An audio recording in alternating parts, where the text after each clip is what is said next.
Мәктәп байрагын хәрби адымнар белән кадетлар залга алып керә. Кадет тормышындагы иң мөһим чарага алар күтәренке кәеф, ныклы әзерлек белән килгән. Рамазан Шакиров яңа уку елыннан кадет мәктәбенә укырга килә.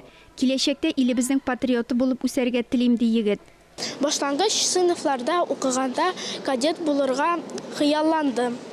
Антыбызга тугры булып, илебезнең чын каһарманнары булып үсәчәгебезгә ышанам.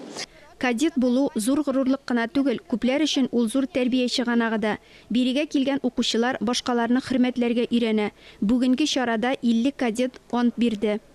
Клянусь готовить себя к служению Отечеству, любить и уважать Российскую Федерацию. Төгәл итеп хәрби команда бирергә, стройда матур итеп йөрергә, ант сүзләрен яттан сөйләргә. Бу кодекс кадет тормышында берничә ел саклана. Кадет мәктәбе директоры Илсур Ялалов билгеләп узганча, ант кабул итү кадетларга зур җаваплылык өсти. Стать кадетом – это не просто надеть форму и не бояться трудностей. Патриотик хис үзеннән үзегенә тумый. Аны кадет мәктәбендә яшьтән үк тәрбиялиләр. Чара барышында күрсәтелгән чыгышларда да бу ачык чагылды. Район башлыгы Ленар Зарипов кадетлар бар яктан да үлге булырга тиеш дип ассызыклады. Аларны ватаныбызның тугры ул кызлары булырга өндәде.